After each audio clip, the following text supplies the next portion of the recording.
daily news and analysis. We keep you informed and inspired. This is World Today.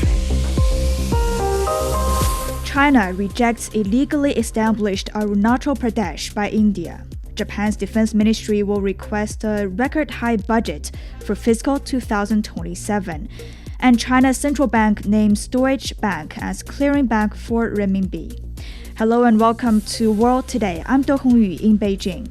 To listen to this episode again or to catch up on previous episodes, you can download our podcast by searching World Today.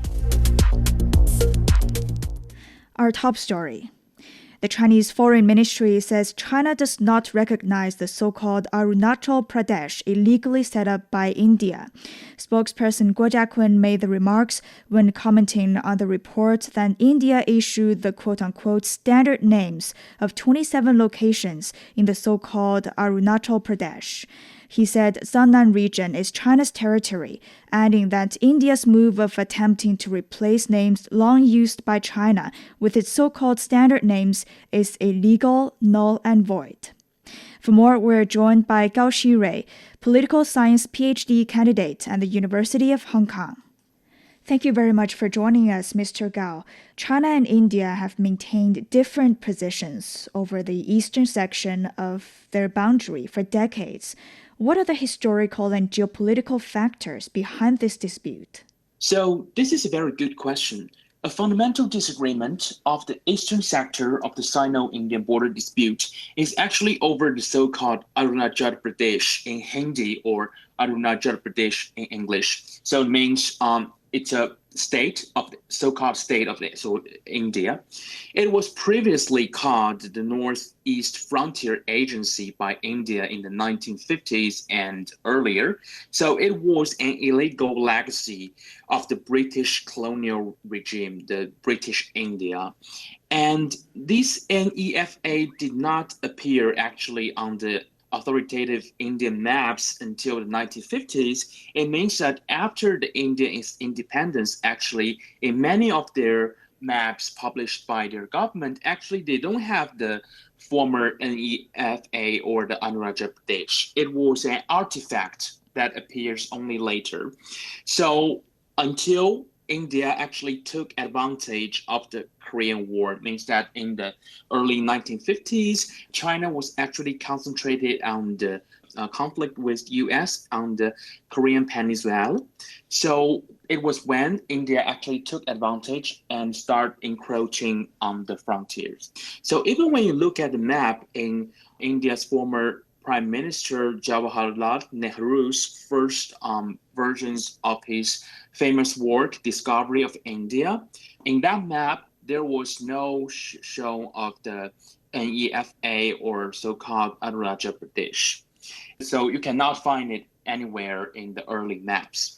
On this point, the Chinese government actually has published a formal booklet citing multiple authoritative Indian maps from the 1960s and earlier to show that actually they did not claim this area at that time. So in the 1950s, China adhered to the 5 principles of peaceful coexistence and believed that this dispute between China and India could be resolved peacefully. However, India still encroached on the borders and when China was busy with other domestic and foreign issues. But before the 1962 war, the focal point of the eastern sector was the McMahon Line, a line joined by the colonizer. So ironically, India, a state, was established based on the founding principle of anti-colonialism, was actually forcing China to accept a line joined by the colonizers. So, for example, the Mahatma Gandhi of India was anti-colonial, holding anti-colonial beliefs, but actually in the bargaining, India was actually forcing Chinese government to accept a line joined by the colonizers. So that was a double standard. And after the 1962 war, there were skirmishes and standoffs in this region, and recently over 1 million Hindus was unilaterally migrated by India to this so-called Arunachal Pradesh and further complicating the problem. Now, India said their naming of the 27 places in the so-called Arunachal Pradesh is aimed at facilitating their recognition and awareness among the public at large. Do you think this is persuasive to you? And what is the real purpose behind the unilateral naming by New Delhi? I don't think it's persuasive. If we take a deeper look, so China's Ministry of Foreign Affairs just held the 36th meeting border issues with the Indian Ministry of External Affairs in New Delhi. So it looks puzzling that China and India just held border meetings, and then India has published provocative maps. But if we take a deeper look, we'll find out that the map was actually published by the Ministry of Home Affairs of India instead of Ministry of External Affairs. So they were the India's Ministry of External Affairs was holding talks with China, but the other ministry was publishing this map. So this Ministry of Home Affairs is actually led by the Minister Amit Shah, who is known for a series of controversial policies, including the Citizenship Amendment Act in 2017 and the abrogation of Article 370, which led to the legislative revocation of Jammu Kashmir.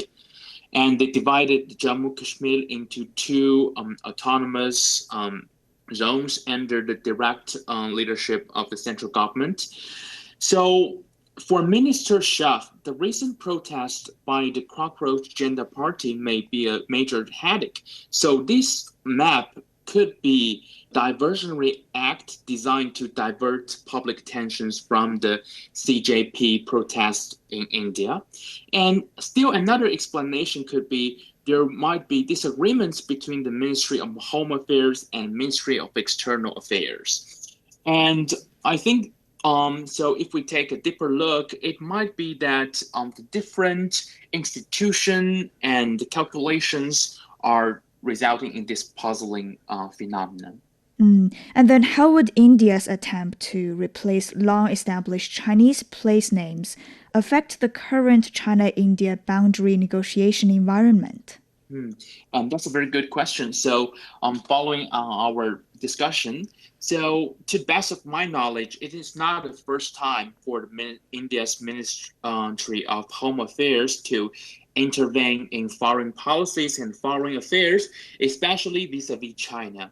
For example, a few years ago, Chinese citizens have trouble applying for Indian visa. It actually was not the Ministry of External Affairs, but the Ministry of Home Affairs who was conducting extra investigations on Chinese citizens. So it is not surprising that the Ministry of Home Affairs will publish a provocative map to divert public attention. And I think for China's side, for the sake of peaceful development and prevention of conflicts, one important issue is to distinguish between diplomatic efforts by India's Ministry of External Affairs and provocative actions by the Ministry of Home Affairs, and do not treat the two different institutions as one institution, which may lead to miscalculations. Just less than 2 months before, when Chinese Foreign Minister Wang Yi met with Indian National Security Advisor Ajit Doval in New Delhi, Wang said bilateral ties have gradually emerged from a low point and returned to a track of recovery and improvement. Then how will the latest dispute affect China-India relations at this point? I think they strategically by and large, it will not affect China-India relations set by Minister Wang and advisor Ajit Doval. But they might have more on a tactical level, have such provocative acts by other departments of India. And because both Indian National Security Advisor Ajit Doval and Minister Amit Shah, who is in charge of the Home Affairs, are important figures, if not the most important two figures, in Prime Minister Modi's cabinet. So strategically, I don't think PM Modi or India's National Security Advisor, who's in charge of the foreign policy, especially foreign policy vis-a-vis China, Doval have changed his mind. On that level, I don't think this dispute would really affect the bilateral ties and the good trend that the bilateral relations are stabilizing. But because both China and India actually benefit from the status quo. However, I think Minister Amit Shah maybe they will have more provocative acts in the future based on his domestic politics. So I think for China, it's still important to remain, stabilizing bilateral ties while treating these minor provocations wisely. Now, China and India are both major Asian powers with growing economic and strategic influence. How important is border stability for the development of bilateral relations? I think it's quite important. First of all, strained relations may lead to visa restrictions, causing inconvenience for both Chinese and Indian students, scholars, and business people, which is really, really troubling. And second, if we have tensions in the West, would exploit China's strategic resources in other directions, which is not desirable. And last but not least, if we have a stable border, it would be more beneficial for our infrastructures along the border. For example, the hydropower stations on the Yangtze River, it would be easier for us to have cross-border cooperations, hydropower collaboration, and river over international rivers, especially under climate change. So I think it's still very important for both China and India to share stable border. And finally, in your view, what pragmatic principles should both China and India follow to push for progress toward a final boundary settlement? This is a very good question. So I think maybe there are three pragmatic principles that both China and India could follow. First is to regulate and prevent other domestic institutions from affecting the bilateral ties and touching these topics of the boundary issue. So just leave the boundary issue to professional ministries. And second is devote more time and energy to researching public opinion and, conducting more surveys, experiments to learn what policy tools could be used to prevent and de-escalate conflicts, and also prevent the public opinion from tying the government's hands and reducing the flexibility. And last but not least is seeking package solutions on the boundary settlement, but always discussing the hard ones first. For example, China and India may have their talks on discussing how to solve the immigration problem in the so-called Arunachal Pradesh. And I think these are the pragmatic principles that both China and India may be utilizing in the future. Thank you very much. That was Gao Xirui, political science PhD candidate at the University of Hong Kong. Coming up, Japan's defense ministry will request a record high budget for fiscal 2027. This is World Today. Stay tuned. Welcome. I am Chu Zhang, Deputy Director at the Center for Middle Eastern Studies at Fudan University. On the World Today program, we will dive beyond the headlines to uncover the stories, trends, and impacts that connect states across the globe. Join me on World Today.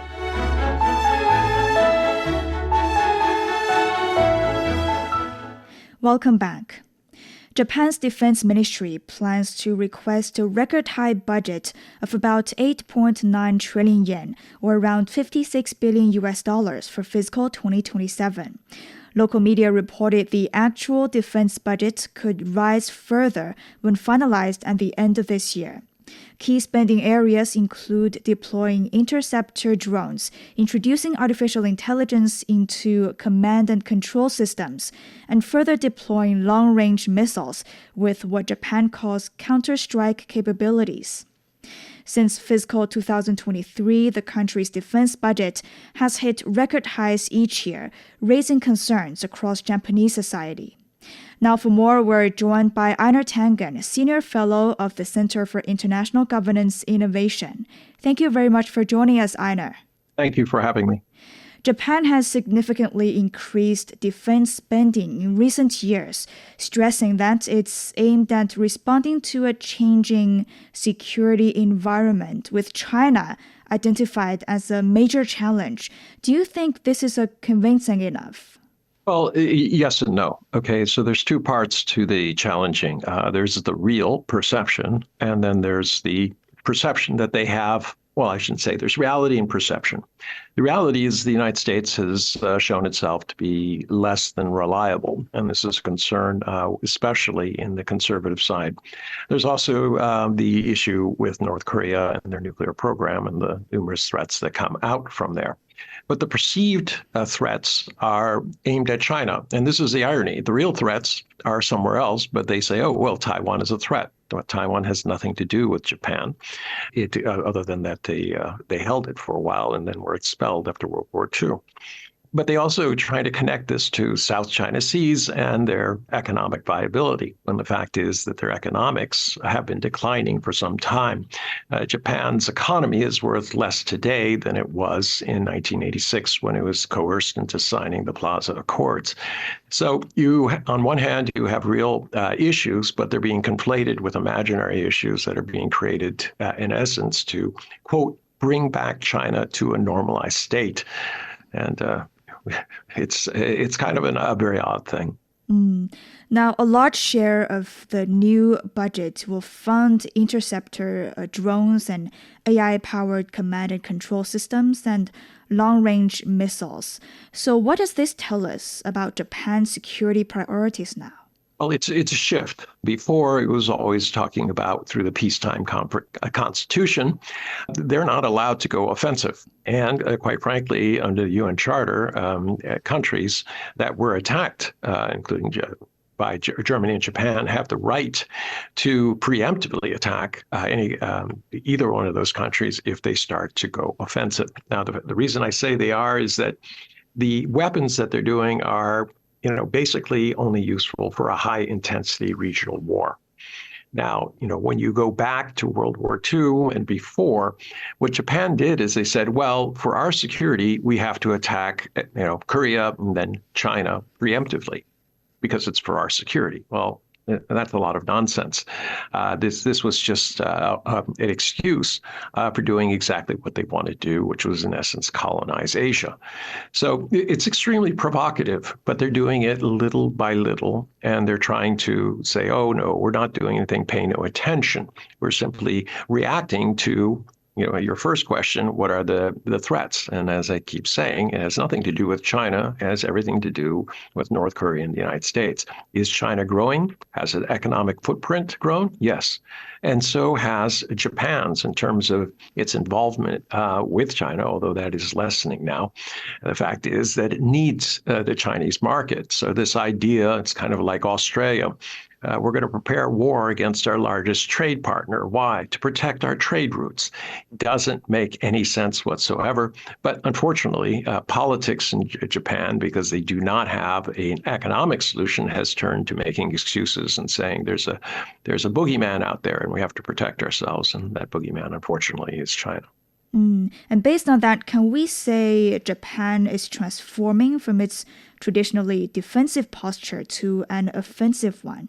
Yeah, absolutely. That's what I was just saying. I mean, the weapons that they're preparing are counterstrikes and things like this. This is not how you defend yourself. You can have lots of defensive batteries. You can have anti-aircraft missiles, et cetera, to defend yourself. You can set up your Navy so you can defend yourself. But this isn't what they're doing. They are slowly arming themselves for a attack. They're trying to use Taiwan as an excuse, saying, oh, yes, well, if there's anything going on in Taiwan, we have the right to defend ourselves. From what? They have no right whatsoever. China is not going to close off the South China Seas because it's the lifeblood of the Chinese economy. It's more likely that the U.S. would try to blockade it than China would. So these are just excuses. Part of it is going back to this normalization issue. Remember, Japan is an occupied country that has been occupied since it was defeated in World War II. This is not something that the proud Japanese like. They don't like American Army and Navy people on their soil, mixing in with their people. And as a result, they feel that long term, they would like to get rid of the United States. The only way they can do that is replacing it with some sort of nuclear umbrella. Now, she says she's not going to do it. The people are against it. But the fact is, her actions are leading closer and closer to only one conclusion. Now, Japan has committed to increasing defense spending to around 2% of GDP. That is in line with NATO members. Does Japan really need to follow this NATO benchmark? And how will it affect regional security? No, it doesn't. It's not part of NATO. This is just seizing on a metric that they want to use to say, oh, this is normal. Everyone spends 2%. Well, that's nonsense. I mean, Europe was not spending 2% before. Now it's been egged on by the United States, and also because of this kind of foolish sleepwalking into a war with Russia, that they say, oh, yes, we have to increase our defense capabilities. Well, they say the U.S. is not reliable, but their defense plan is to buy more weapons from the U.S. It doesn't make any sense. And in the same way, Japan is just seizing on this metric, as I said, in order to, quote, justify its kind of march towards normalization, creating these threats where there are none while ignoring the ones that are actually there. Then how would Japan's neighbors, particularly China, North Korea, and South Korea, as well as other countries that were victims under the Japanese militarism in the Second World War, how will they view this military buildup? Obviously, with a lot of trepidation. I mean, you have to remember that Japan never fully apologized to anybody. Comfort women were shoved aside with a very weak kind of, well, maybe it happened, or maybe it didn't. Nanjing massacre, they call it an incident. They've downplayed it in their history books. They write, oh, there was nothing happening. The brave Japanese army interceded while warlords were fighting in Nanjing to save the Chinese populace. Nothing could be further from the truth. Nor do they acknowledge the 35 million people that they were responsible for murdering and killing because they took the food, they took the medicines, they actually they bombed cities with not toxins, but with viruses that immediately resulted in pandemics around those cities. These were experiments that they did. And if they say, oh, no one would do that, well, they had an experimental medical group that was performing live experiments on pregnant women, babies, fetuses, men, chopping off arms, doing the most unspeakable things. And they were spared any kind of real trial by the United States, who wanted to have their knowledge and capabilities and research. So Japan is an unrepentant nation for most of the countries in Asia, and that has repercussions. There's two of them. One is that these countries fear a resurgent fascism within Japan itself. But second, it creates this sense within Japan that people are brutal. Look what we did. Just imagine if they did to us what we did to them. This kind of guilty knowledge is something that carries on because they've never fully reconciled with their past. And finally, Einar, within 1 minute, the record defense plans have stirred notable concerns within the Japanese society. What are the core domestic grievances here? Well, Japanese society is not doing well. The economy is doing extremely poorly. The idea that you're pouring more money into this kind of non-existent threat to basically cover up your political failures is repugnant to many people. There's also concerns that she's trying to go nuclear, and this is nothing. I mean, the prime minister's popularity has dropped precipitously. And it's been going on for the number of months because she does not have a plan for her economy. So this is a danger. When politicians can't solve one problem, they create another. Okay, thank you very much. That was Einar Tangen, Senior Fellow of the Center for International Governance Innovation. You're listening to World Today. We'll be back after a short break.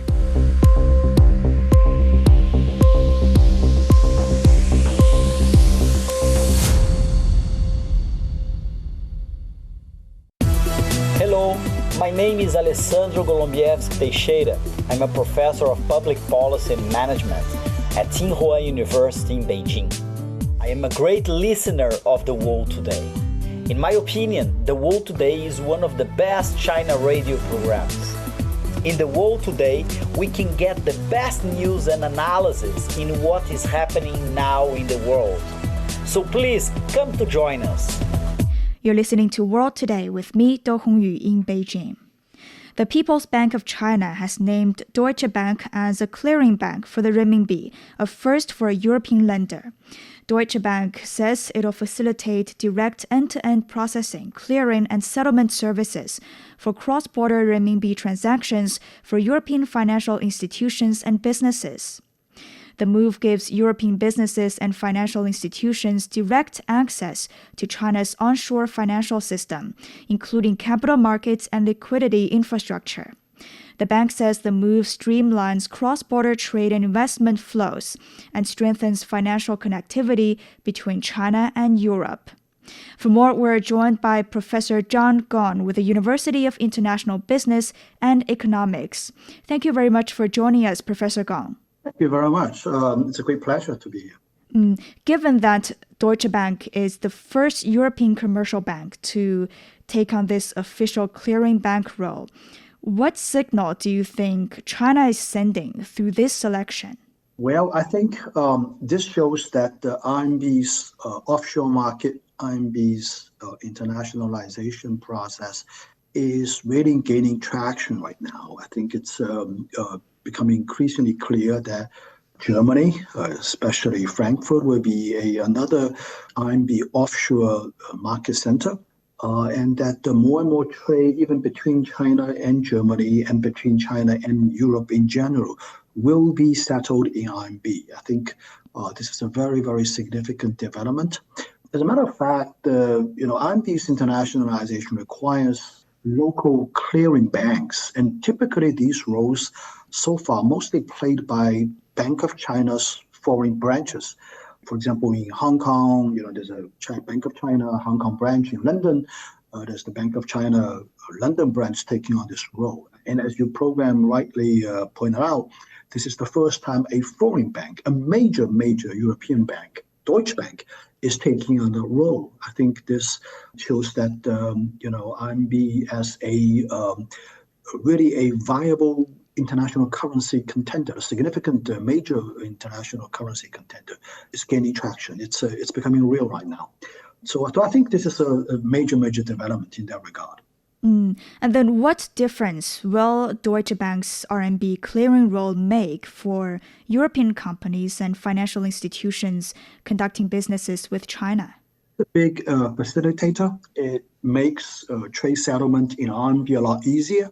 It makes the RMB offshore market much more competitive, actually. I mean, in terms of the spread between asking and bidding price for RMB's foreign exchange rate, vis-a-vis, for example, the euro, a lot more competitive in German market.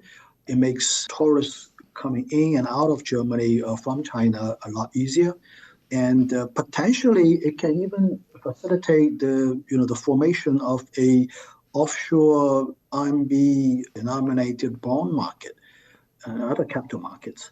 So this is just the tip of the ice. It's just the very beginning of a major development on the European continent. And I think probably Germany is no other country matches Germany in its importance and its weight in the European economy in terms of playing that role as RMB is gaining traction on the European continent. Now, Frankfurt is already an established offshore RMB hub in Europe, as you mentioned. What does adding a European home clearing bank mean for Frankfurt's competitive position versus other European financial centers for RMB businesses? Yeah, well, I think it's still a small market compared to the size of London, for example, right? So I think clearly the Germans, Deutsche Bank, wants to see this market to be further growing, and it wants to be part of that action, not just being played mostly by Bank of China's foreign branches. And I think it also shows a major endorsement of RMB by this major German bank, being the largest bank in Germany. So I think it's a mutual endorsement, And let's not forget the most important part in the China-European Union economic relationship is indeed the China-Germany economic relationship. So Germany is China's largest trading partner in the European Union. This is, in my view, a very natural outcome of further trade and economic relationship development, as well as RMB's further internationalization process. So I think this is a very natural development, and it's great to see that the biggest bank in Germany is taking part of that. And then, to be more specific, how will this new clearing arrangements streamline China-Europe cross-border trade and investment flows? Well, I think the settlement is a lot easier. The clearance is a lot easier. It makes the spread and the spread between the bid and asking price a lot smaller. Makes it more competitive, and again, it opens door to other types of markets, as I alluded to. Potentially, for example, Germany's foreign exchange reserve will probably include RMB. Germany has, I think, the world's second or third largest foreign exchange reserve, and why not adding some RMB denominated assets, and that function with a German bank as a clearinghouse in Germany for RMB transactions can make things a lot easier for that kind of a business. And could Deutsche Bank's appointment pave the way for more European financial institutions to gain deeper access to China's financial markets? And if so, what would that mean for the future of China-Europe economic relations? Yeah, well, I think this sets a very good example for the European continent. If Germany can, if Frankfurt can, Deutsche Bank can, why not in Spain? Why not in Italy, right? Why not in France, to be specific? These are major European Union economies, and I think they can follow footsteps of this great example. European business doesn't have to be all settled. RMB-related business doesn't have to be settled all the way through London. It could be done on the European continent. And another thing I want to point out is that this is particularly helpful with Chinese tourists visiting the European continent. Bringing RMB, for example, and for exchanges locally, and also for German tourists coming to China. They want to get some RMB. It can be done more easily, a lot easier in Germany before they board onto the plane after this being done. So I think it creates a lot of convenience. It facilitates a much more efficient market, foreign exchange market for RMB.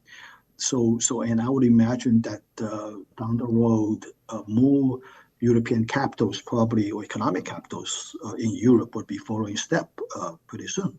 And finally, Professor, direct access to China's onshore financial system brings opportunities, but it also comes with requirements and challenges. So what risks or operational challenges might European market participants face under this new clearing framework?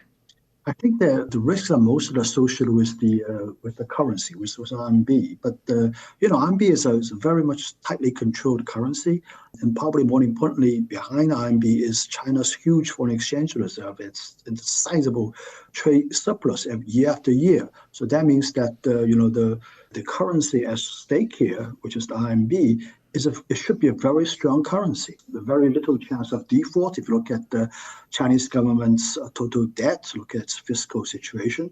I mean, it's not a realistic assessment that the RMB would be in default. Far from that, it's actually getting stronger and stronger. So I think there's relatively little risk associated with that. There might be some, speculative actions. Historically, there's this very famous example of George Soros, right, breaking the Bank of England, betting against the British pound. That kind of risk is real, but I think in the current environment, in the environment where RMB large cross-border transactions are still very much regulated, that kind of risk is very limited in my view. So I think, in terms of risk assessment, I think it's relatively minor, and I don't worry about this at all. Okay, thank you very much. That was Professor John Gong with the University of International Business and Economics. This is World Today. We'll be back.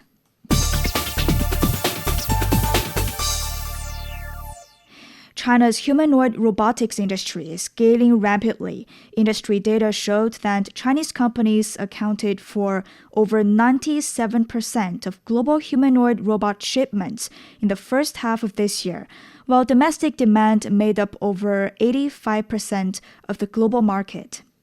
At the same time, Unitree Robotics has launched its IPO subscription on Shanghai Star Market. The developments highlight how China is combining its manufacturing strength, vast application scenarios, and AI capabilities to accelerate the commercialization of humanoid robots. For more on this, my colleague Zhao Yang spoke with Li Luan, an assistant professor of economics at Peking University. Professor Li Luan, thank you very much for joining us. Chinese companies accounted for more than 97% of global humanoid robot shipments in the first half of this year. So what explains such a dramatic lead? Yeah, so I think the main explanation for this is China has this unique ability to turn the lab prototypes into a standardized, affordable product. So this is not, just by China leading in algorithms in any single sector of the humanoid robot production. It's about who can win in engineering, procurement, manufacturing, and also delivery. So I think, China have this huge domestic market with a lot of domestic competition, which on the bright side is shortening the innovation cycle. So companies, they can compete by innovating or launching a model or a prototype and test it in factories or research institutions and quickly receive feedback and also modify both the hardware and software of these humanoid robots within months. So I think these fast innovation cycle and also the deployment also generated a lot of physical world or real world data that could also help the companies to train the brains of these robots. And also, I think in terms of China's lead in the humanoid robots, it's also being supported by the government policy. So, the 5-year plans have specifically pointed out, the importance of developing this area. So it also, attracted the investors, both the confidence and also the foreign direct investment, including also domestic capital as well, into this very exciting field. So I think China's lead overall, it's both benefiting from its short development cycle, but also benefiting from the very clear and predictable policy as well. And China has seen rapid progress in the robotics over the past few years. So what advantages has China developed in this sector? Yeah, so I think, China have a very complete supply chain, not just in robotics, but also in EV. But I think this is probably China's most important comparative advantage so far. There's an analyst that says, China can manufacture up to 90%, if not more, of the components that's used in humanoid robots. So that includes motors, batteries, sensors, structural parts, joints as well. So I think this ecosystem, the benefit is that it's not created specifically for humanoid robots. I think it's a natural result or consequence of China's development in EV, in electronics, in batteries, and in a lot of industries that involves automation. So I think robotic companies are just benefiting or depending on already mature suppliers and engineers that could kind of help them develop this new product. And I also think China has an unusually large testing ground, whether we're talking about factories or currently we already have a lot of installation for industrial robots, and a lot of factory owners are actually very enthusiastic when it comes to application of humanoid robots, and we have a lot of training grounds for these humanoid robots in terms of finishing housework and also all kinds of assistance work for the elderly. So I think the supply chain is definitely also going to reduce the purchase price or the manufacturing cost of these robots as well. So overall, I think China's supply chain or China's benefit or advantage is benefiting from the EV, the hardware of the previous generations of manufactured goods. But I do think it's going to kind of benefit the future industries as well. And for robot and humanoid robot, where are Chinese companies actually finding the commercially viable applications today?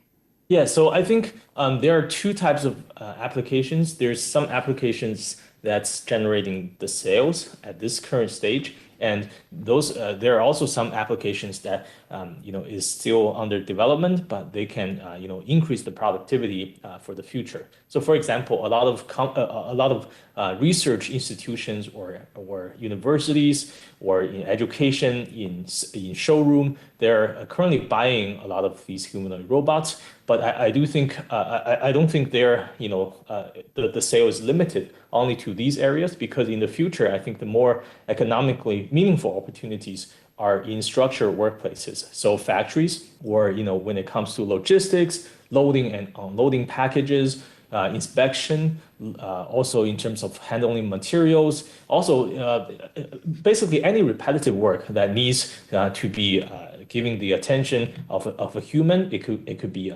finished by these humanoid robots. So I do think there's still need for training, especially for these robots to complete a lot of different tasks, and a lot of testing grounds and laboratories are actually doing this task right now. But I do think, for general purpose household and elderly care robots, we all see that in the long term, those are commercially viable applications, but they do, require a lot of, for example, safety requirements, how to reduce the unpredictability of these robots' movement. But I do think in the future, these are also, good opportunities for commercialization as well. And Unitree Robotics is in the process of becoming the first humanoid robotics company listed on China's A-share market. Could this IPO open the door for a much broader wave of robotics listing and investment?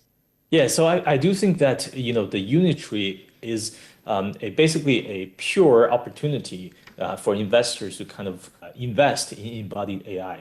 So I think there's also an upside where the combination of artificial intelligence with engineering, with machines that can operate in the physical world, this concept alone is very, very attractive for global investors. And also in terms of products that are recognizable, that are already commercialized, and also have relatively low production costs, and it's also generating actual revenue right now. So all of these factors are really attractive to the global investors. So combining all of these factors, Unitree's IPO is definitely opening the capital market door for robotics, for embodied AI, for humanoid robots. But I do think, in the future, there's definitely going to be more competitors that, enters this competition, and also attracting a lot of other investor confidence as well.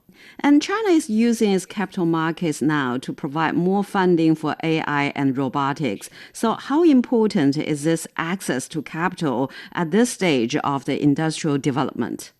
Yeah, so I think at this stage, compared with when the humanoid robots are just beginning, I think the capital markets are becoming more and more important. So when the humanoid robotics have just begun, what they need is more patient, more risk-bearing capital, the capital that are not in a rush to exit.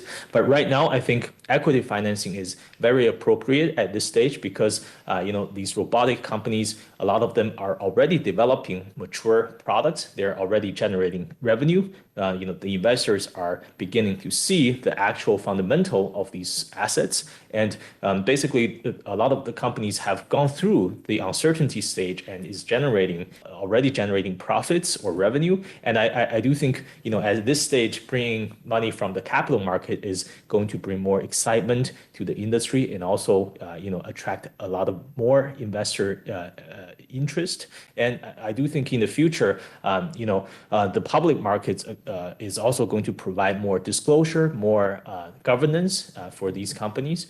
So by bringing a more abundant capital, it could create a lot of encouragement for companies to kind of optimize their products and attract more competition as well. So I do think at this stage overall, having the capital markets as a tool, as an alternative to provide more funding for AI or robotics is very appropriate.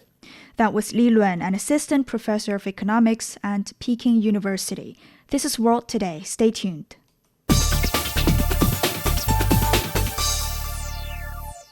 Meta is set to open source its most powerful AI model. CEO Mark Zuckerberg says the company will open the weights for its latest model, MuseSpark 1.2. That means anyone can download, inspect, and modify it.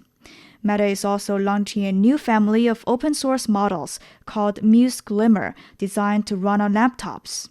In a 6,500-word essay, Zuckerberg urges Washington to ease restrictions on American lamps. The push is also seen as a swipe at rivals OpenAI and Anthropic, which keep their top models behind closed doors. For more, my colleague Gao Yingshi spoke with Andy Mok, author of the book The Innovation Machine: How China Creates and Adopts Technology Through Governance. He's also a professor of Beijing Foreign Studies University. Meta just launched the MuseSpark 1.2 and the new Muse Glimmer family. So where does this put Meta in AI race compared to major competitors? Sure. Well, I think there's a couple things going on here at different levels of analysis. So if we start with the company, and the company once known as Facebook, and of course now is called Meta. And I think the company here, maybe we could say, is struggling strategically to find a future in which it can continue to be successful. So, of course, the name change to Meta indicated that the metaverse was going to be the big thing on which the company would base its future on. And, so far that hasn't turned out, I think, as well as they expected. And then, of course, the pivot to artificial intelligence, paying, I think upwards of $100 million to hire top AI scientists, might not have, again, so far led to the results they hoped for. So I think now this is perhaps the latest attempt at a strategic pivot to maintain at least relevance, but hopefully, again, its very strong central position that Facebook gained initially, as a social media platform. So I think that's the first thing. I think then if we look at it from more of an industry layer perspective, I think what we're seeing here is the recognition, not just by Meta, but Anthropic, OpenAI, all Google or Alphabet have also introduced open source models. Now, perhaps not their most advanced ones yet, but still we could see this as a very clear trend. And the question is why? And I think the why is because China, or the Chinese companies, under the broader vision of how AI should be a global public good, have released most, if not all, of their models as open weight at least. And of course, what this means is it's much cheaper for anyone to adopt. You can also adapt it. We could say it's also more secure as well because you can run it on your own hardware. You don't have to depend on another company, changing the model without telling you, all these other things. So at an industry level, I think, this is what's going on.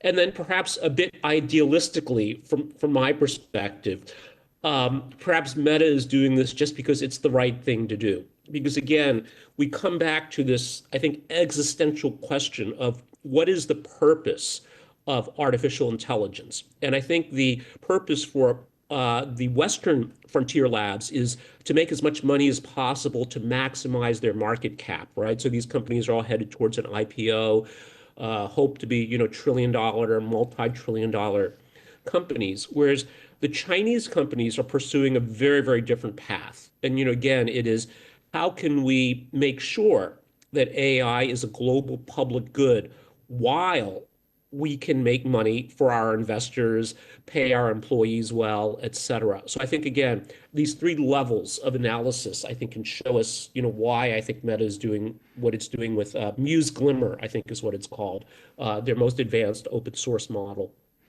How do you read the timing of Meta's big open source push? Do you think it's related to the recent debate within the United States over whether to ban the Chinese open source models?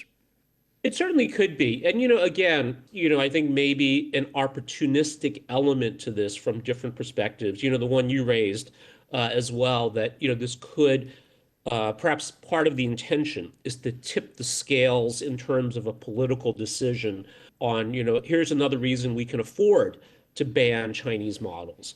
But I think there's also other opportunistic factors as well. So, the market is evolving so quickly, model capabilities are evolving so quickly that, if you wait, you might miss the window of opportunity. So again, if we look at what happened with Facebook, it'd be difficult, if not impossible, to build a social media platform today because, again, Facebook is so entrenched. So similarly, I think there could be multiple opportunistic reasons why Meta chose now to announce, release Muse Glimmer as open source. And of course, the other reason too is just that because the model's ready, right? That they've built a model they feel could get some traction if it were open source. Well, Chinese labs like DeepSeek and Moonshot are already strong in open-weight AI, so why is Zuckerberg betting even more on open source instead of going closed? And even for the Chinese companies as well, right? Again, the overriding objective is to be a global public good, but that doesn't necessarily mean that there will be no closed source models either, right? But again, I think we have to look at what is the primary motivation here. Zuckerberg says United States rules are holding American AI back. So what kind of policy he's really asking for? Well, again, this is, I think, a classic issue of where you stand depends on where you sit, right? And I think this is especially acute in the United States because if you're a hyperscaler, one of these top tech companies, a Meta and Alphabet, Microsoft, et cetera, ideally what you want is as little government oversight and intervention as possible, right? Because again, that's how you maximize shareholder value. So, I think that's, one important motivation. And, the ability to dress this up as a national security threat, can't hurt either. So again, I think part of the logic here is that government rules, guardrails are slowing down American innovation so it cannot keep up with global rivals. And of course, there's only one, I think, real global rival when it comes to artificial intelligence. That was Andy Mok, author of the book The Innovation Machine: How China Creates and Adopts Technology Through Governance. He's also a professor of Beijing Foreign Studies University. And that's all the time for this edition of World Today. To listen to this episode again or to catch up on previous episodes, you can download our podcast by searching for World Today. For further discussion, you can follow us on X and CGTN Radio. I'm Do Hongyu in Beijing. Thank you so much for listening. Bye for now.